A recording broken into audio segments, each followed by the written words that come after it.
এমন কি ভুলের জন্য এই অভিনেত্রীর কেরিয়ার সম্পূর্ণরূপে ধ্বংস হয়ে গেল? মালাসিনা জীবনী আমাদের শেখায় একটা বাড়ি তৈরি করতে অর্থ, পরিশ্রম, পরিকল্পনা সবই লাগে, কিন্তু তাকে ভাঙতে একটা ঠেলাই যথেষ্ট। মালাসিনার জন্ম হয়েছিল 11 নভেম্বর 1936 সালে নেপালে কাঠমান্ডুতে একটি বিশিষ্ট খ্রিস্টান পরিবারে। তার আসল নাম হলো আলধাসিনা। বাবা ছিলেন একজন সঙ্গীত শিক্ষক এবং তিনি নিজেও ছোটবেলায় গান ও অভিনয়ে পারদর্শী ছিলেন। পুরো পরিবারটা কলকাতায় চলে আসে। অভিনয় জীবন শুরু হয়।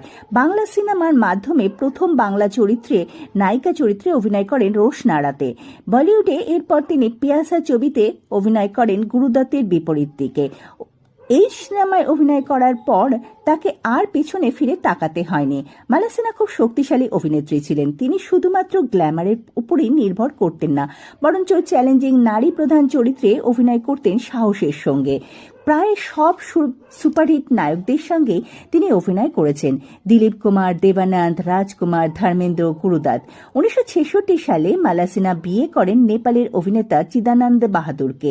বিয়ের পর তিনি ধীরে ধীরে অভিনয় জীবন থেকে দূরে সরে যেতে থাকেন। এই অভিনেত্রীর 60-এর দশকে যে সমস্ত নারী কেন্দ্রিক চরিত্রে অভিনয় করতেন, 70 দশকে সেই ধরনের সিনেমার চাহিদাও কমে যায়।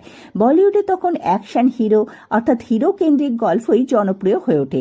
এছাড়া এই সময় বহু অফার তিনি ফিরিয়ে দিয়েছিলেন, কারণ তার চরিত্র পছন্দ হয়নি বলে। অনেক পরিচালকের সঙ্গে তার মতবিরোধ ঘটেছিল।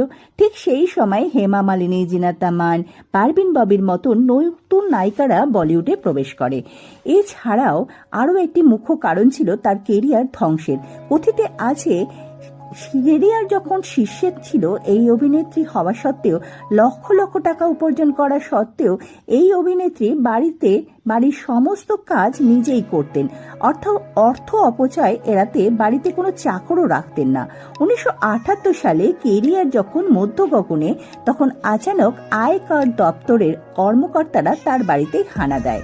অভিনেত্রী বাথরুমের দেয়াল থেকে প্রায় 12 লক্ষ টাকা উদ্ধার করেন, যা বিরাট শোরগোল ফেলে দেয় ইন্ডাস্ট্রিতে।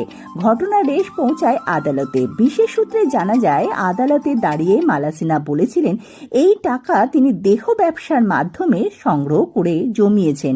অভিনেত্রীর একটা কথাই তার কেরিয়ারকে ধ্বংসের মুখে ঠেলে দেয়।